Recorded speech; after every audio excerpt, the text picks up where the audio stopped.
दोस्तों नमस्कार। आज मैं महाभारत के कुछ प्रमुख पात्रों का बचे हुए तीसरे भाग सुनाने जा रहा हूँ, तो सुने। पहला है पांडव। महाराज पांडु के पांचों पुत्र पांडव कहलाए। एक बार राजा पांडु शिकार खेल रहे थे। उसी समय किंदम नामक ऋषि अपनी पत्नी के साथ हिरण के रूप में सहवास कर रहे थे। उसी अवस्था में राजा पांडु ने उन पर बाण चला दिया। मरने से पहले ऋषि ने पांडु को श्राप दिया कि जब भी वह अपनी पत्नी के साथ सहवास करेंगे तो उसी अवस्था में उनकी मृत्यु हो जाएगी। इससे दुखी होकर राजा पांडु ने राजपाट का त्याग करके वनवास चले गए। कुंती तथा माद्री भी अपने पति के साथ वन में रहने लगी। जब पांडु को ऋषि दुर्वासा द्वारा कुंती को दिए गए मंत्र का पता चला तो उन्होंने कुंती से धर्मराज का आह्वान करने को कहा, जिसके फलस्वरूप धर्मराज युधिष्ठिर का जन्म हुआ। इसी प्रकार वायुदेव के अंश से भीम और देवराज इंद्र के अंश से अर्जुन का जन्म हुआ था। तब माद्री ने भी अश्विनी कुमारों का आह्वान किया तो फलस्वरूप नकुल तथा सहदेव का जन्म हुआ। युधिष्ठिर पांडवों में सबसे बड़े थे और धर्म व नीति के ज्ञाता थे। पांडवों में सिर्फ धर्मराज युधिष्ठिर से शरीर स्वर्ग गए थे। भीम युधिष्ठिर से छोटे लेकिन महाबलशाली थे। उनमें 10,000 हाथियों का बल था। महाभारत युद्ध के दौरान उन्होंने ही दुशासन दुर्योधन सहित सबसे अधिक कौरवों का वध किया था। अर्जुन पांडवों में तीसरे, देवराज इंद्र के अंश और पुरातन ऋषि नर के अवतार थे। अर्जुन ने ही घोर तपस्या कर देवताओं से दिव्य अस्त्र प्राप्त किए थे। भीष्म, कर्ण, जयद्रथ आदि का वध अर्जुन ने ही किया था। नकुल तथा सहदेव सबसे छोटे थे। सहदेव ने शकुनी और उनके पुत्र का वध किया था। अगला है कौरव। एक बार गांधारी ने महर्षि वेद व्यास की खूब सेवा की। प्रसन्न होकर उन्होंने गांधारी को 100 पुत्रों की माता होने का वरदान दिया। समय आने पर गांधारी को गर्भ ठहरा, लेकिन 2 वर्षों तक पेट में रुका रहा। घबराकर गांधारी ने गर्भ गिरा दिया। उसके पेट से लोहे के समान मांस का गोला निकला। तब महर्षि वेद व्यास वहाँ पहुँचे और उन्होंने कहा कि तुम 100 कुंड बनाकर उन्हें घी से भर दो।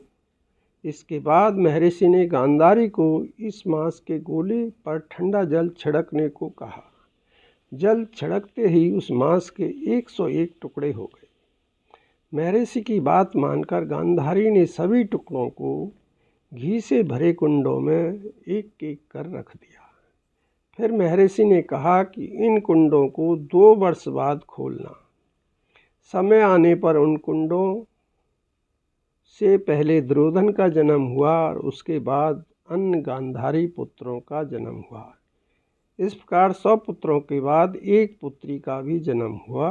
उसका नाम दुस्साला था और उसका विवाह राजा जयद्रथ के साथ हुआ था। अगला है द्रौपदी व धृष्टद्युम्न। पांचाल देश के राजा द्रुपद ने याज नामक तपस्वी से यज्ञ करवाया था, जिससे एक दिव्य कुमार जिसके सिर पर मुकुट और शरीर पर कवच था उत्पन्न हुआ। तभी आकाशवाणी हुई कि यह कुमार द्रोणाचार्य को मारने के लिए उत्पन्न हुआ है। इसके बाद यज्ञ देवी से एक सुंदर कन्या उत्पन्न हुई। तो आकाशवाणी हुई कि इस कन्या का जन्म क्षत्रियों के संहार के लिए हुआ है। इसके कारण कौरवों को बहुत भय होगा। द्रुपद ने कुमार का नाम धृष्टद्युम्न और कन्या का नाम द्रौपदी रखा। द्रौपदी के विवाह के लिए द्रुपद ने स्वयंवर रखा और अर्जुन ने स्वयंवर की शर्त पूरी करके द्रौपदी से विवाह किया। परंतु जब पांडव द्रौपदी को लेकर माता कुंती के पास पहुँचे तो उन्होंने बिना देखे ही कह दिया कि पांचों भाई आपस में बांट लो। तब द्रौपदी ने पांचों भाइयों से विधि पूर्वक विवाह किया। महाभारत के अनुसार द्रौपदी पूर्व जन्म में ऋषि कन्या थी। विवाह न होने से दुखी वह भगवान शंकर की तपस्या करने लगी।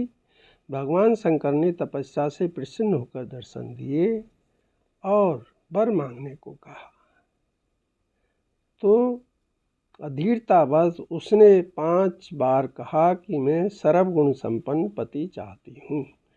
भगवान शंकर ने भी उसे 5 पति का वरदान दिया।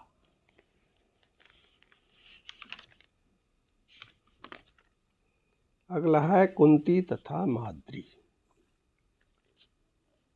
यदुवंशी राजा सूरसेन की पृथा नामक पुत्री थी, जिसे उसने अपनी बुआ के संतानहीन लड़के कुंती भोज को गोद दे दिया था।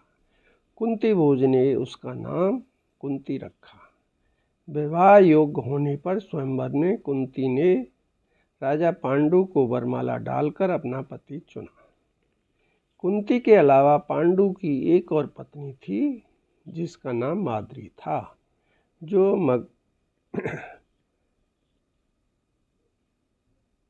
मध्य देश की राजकुमारी थी। कुंती ने देवताओं के आह्वान से युधिष्ठिर, भीम तथा अर्जुन प्राप्त किए तथा माद्री ने अश्विनी कुमारों का आह्वान कर नकुल और सहदेव को प्राप्त किया था।